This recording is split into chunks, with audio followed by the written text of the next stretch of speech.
Karishma Vaswani. Thanks for watching. If you want to find out more about the climate and the economy, do go to the BBC News website and join us for the next edition of Talking Business.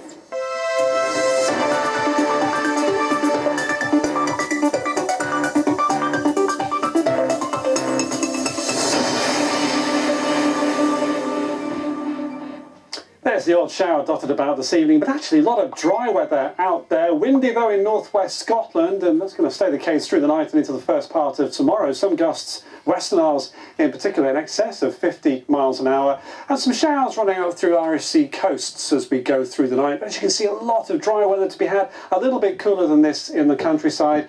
And if it's dry and clear for many overnight, it'll be fine first thing in the morning with some early sunshine. Still a few showers in the west. If you're close to the low pressure in northwest Scotland, especially into the Western Isles, still very windy with some outbreaks of rain. We're in northeast England for the Great North Run. Well, the weather shouldn't worry you. I know some runners like it wet. It won't be that, but it's not going to be particularly warm. Just a chance of a late day shower for the stragglers. As we look at things beyond that, tomorrow we're going to see some rain coming into Cornwall and Devon. A risk of gales here to end the day. Showers developing Northern Ireland. They're into western Scotland, but for much of eastern Scotland it is looking fine here and across a large part of northern England, into the West Midlands, into Wales. You've got variable cloud, some sunny spells, the warm spots reaching into the high teens. Risk of a shower southern coastal Wales to end the day, but it's looking wet into Cornwall, parts of Devon with this strengthening wind. And there's another weather system here producing some outbreaks of rain into the far southeast and parts of East Anglia, the East Midlands into the afternoon. But as you can see, it is looking good for the cricket. Last one-day international, England, Australia, the big decider at Old Trafford. Looks like there will be plenty of play, a fine afternoon here. Now, as we go through the evening, I just want to point out the winds again with these gales in parts of southwest England, especially along the coast and other parts of the south coast, potentially going into Monday as an area of low pressure moves in. It looks like on Monday that will target England and Wales with the heaviest downpour, still some bright spells in between. Further showers scattered about the UK on Tuesday as that area of low pressure moves away, but then another one, as you can see, coming in, and this with some energy of a former tropical storm, so that could boost the rainfall potentially on Wednesday with the risk of gales around this as well. So some potentially at times this week disruptive weather to keep our eyes on. Yes, it will be wet and windy at times, but there'll also be some dry and sunny weather occasionally too. That's it for now. Where's the man? The man took this.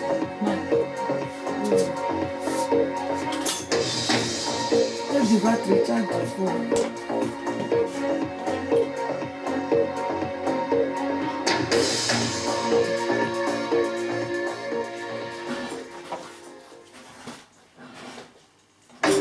You're watching BBC World News Today, broadcasting in the UK and around the globe. I'm Peter Dobby. The headlines.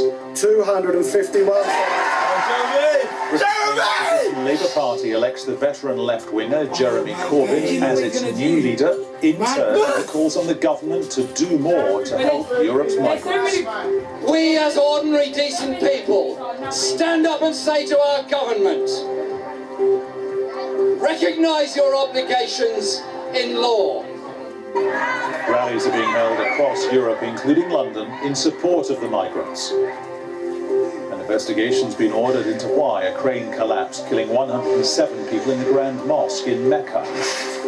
Also coming up, a British-funded memorial to those killed and tortured by British forces in Kenya has been unveiled in Nairobi.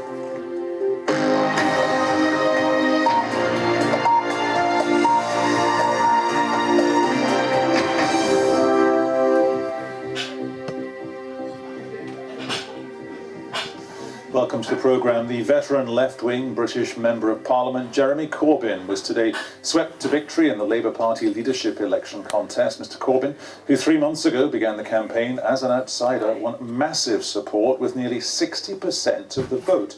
That was way ahead of his nearest rival, Andy Burnham, who secured just under 20%.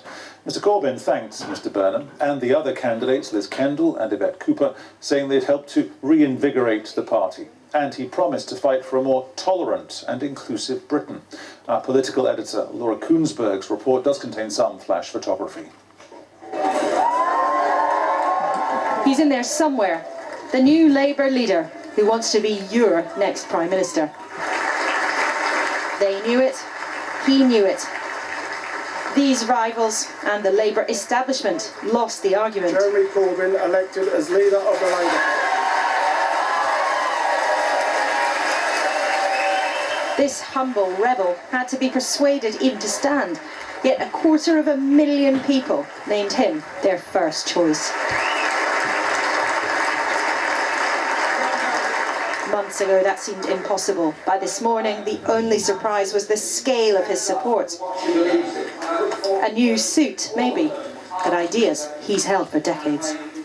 We don't have to be unequal.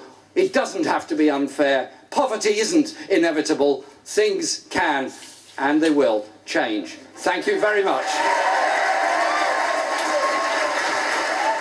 But many of these MPs' politics are so far from his, they will not grin and bear it. 7 of the shadow cabinet have already resigned. He's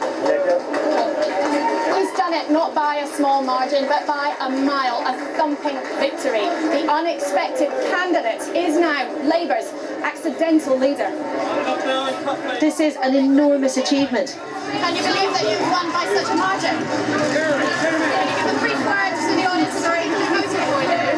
But his face betrays how brutal the coming months may be.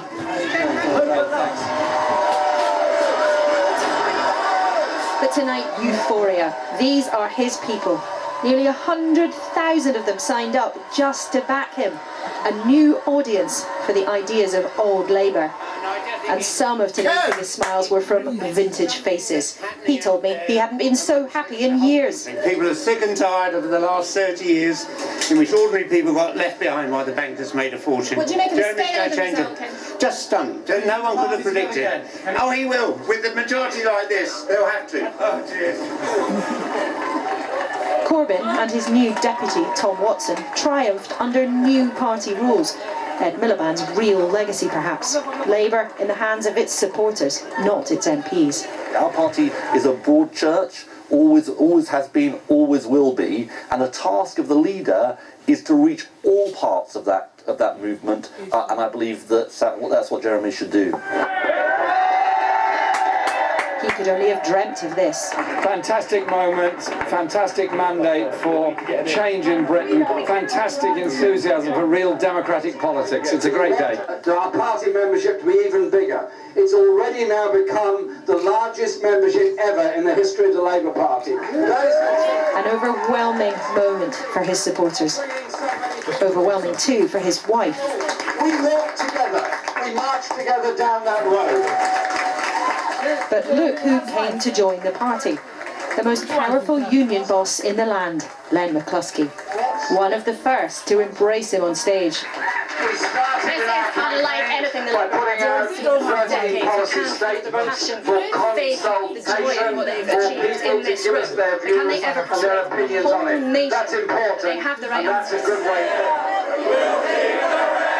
They are convinced these lyrics could become familiar again. The red flag, Labour's old song. But could the rest of us ever join in?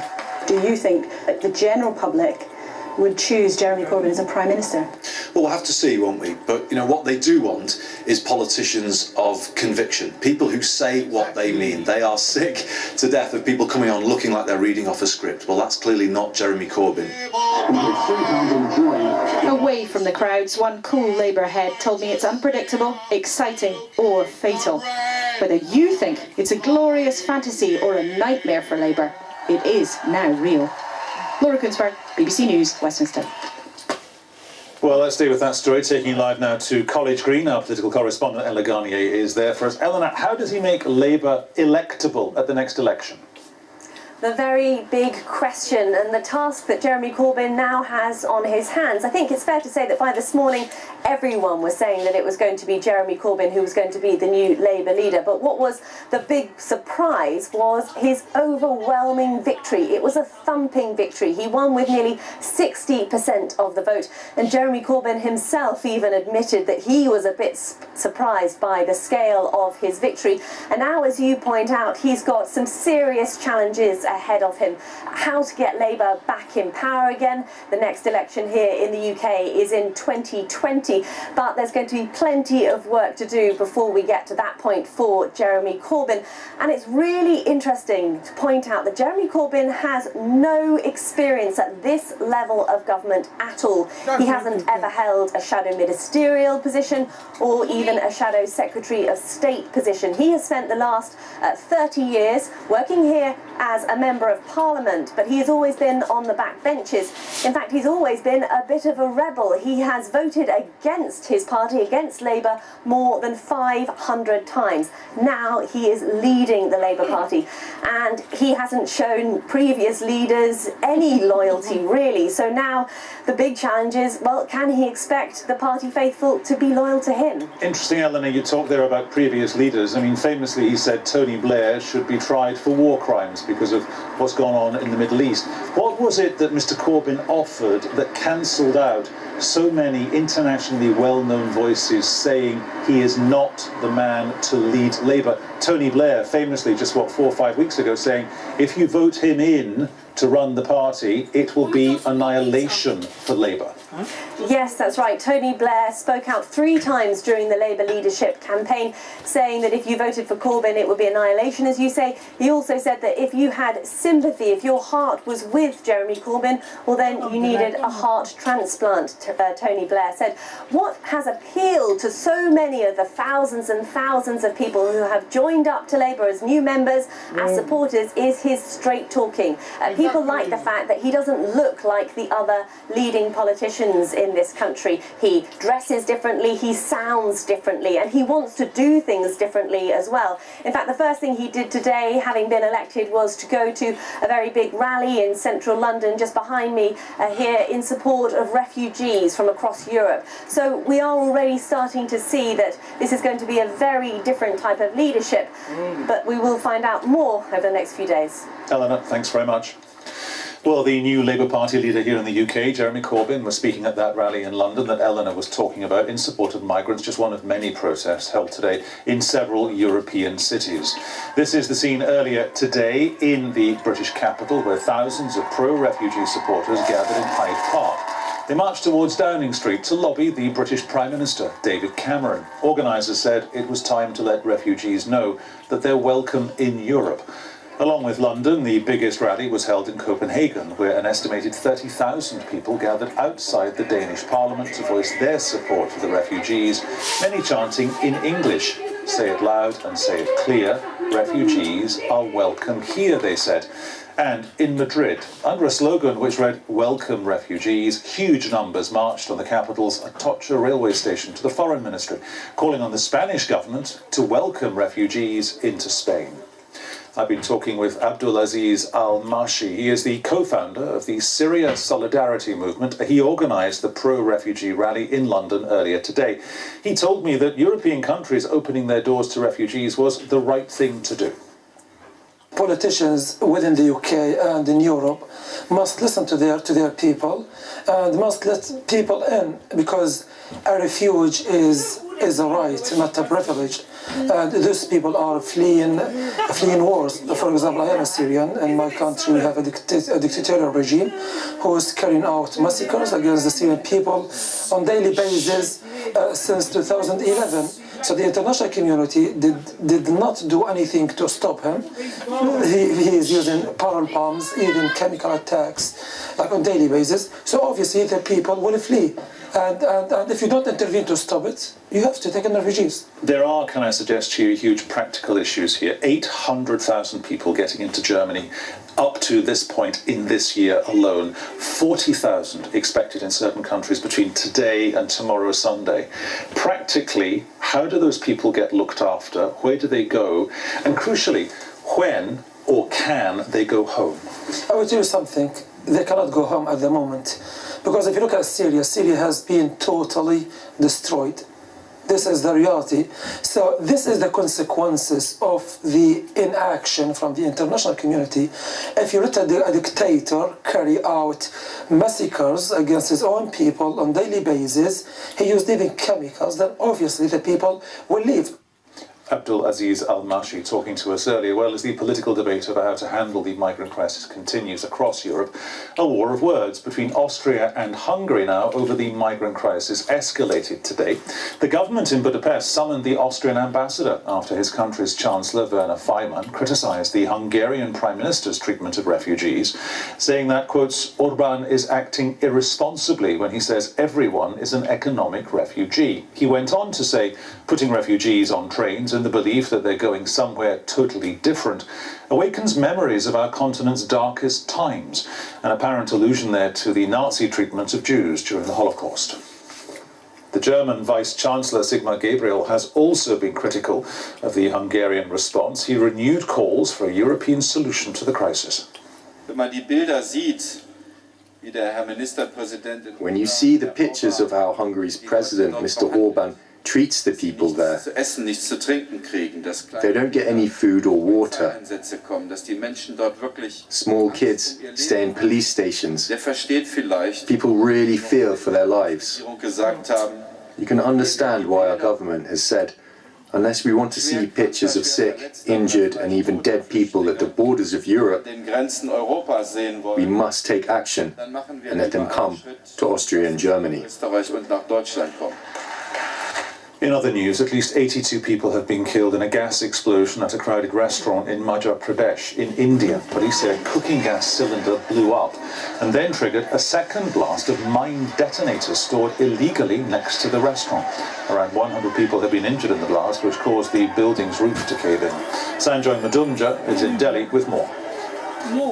Well, it took place in the morning in this town in central India in Madhya Pradesh state. Very crowded at the time because the restaurant itself was packed with people, office goers and a lot of school children having breakfast. It was also in a fairly crowded location. I understand there was a bus station nearby as well, and that's the reason there were so many people at the time. As you say, the police say a gas cylinder used for cooking first exploded and then apparently set on fire several explosives that were stored nearby. We're not quite sure whether they were stored in the restaurant or in an adjoining building, and those set off more explosions leading to a massive fire. It's a two-story building which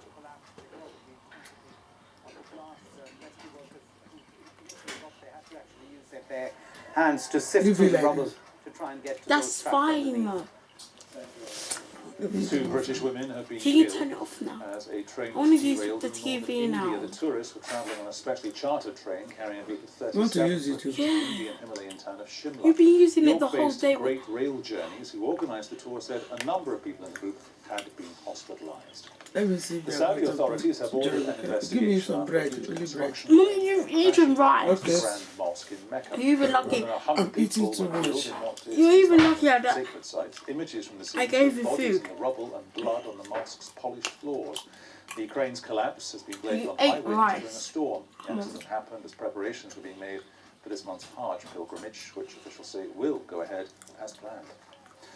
Do stay with us here on World News Today with me, Peter Dobby. Still to come, sports news, including Serena Williams' shock defeat to Roberta Fici in the US Tennis Open to provide an all-Italian final.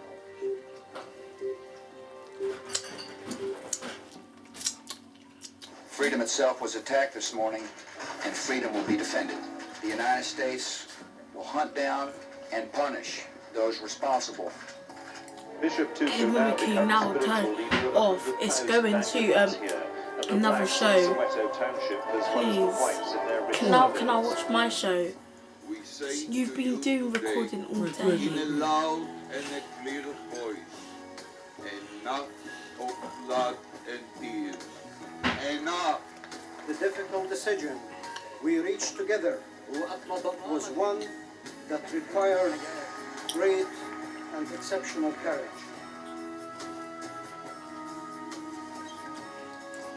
How many pizzas were there? It's an exodus Two. of up to 60,000 And people how can you only scorched get by two the sauces? uneven pace of political change Victor in Eastern got Europe. 4. He never Cut the wanted. pieces to half. Roughly 4. Divided into 4 slices. Cut the pizza. Cut the pizza.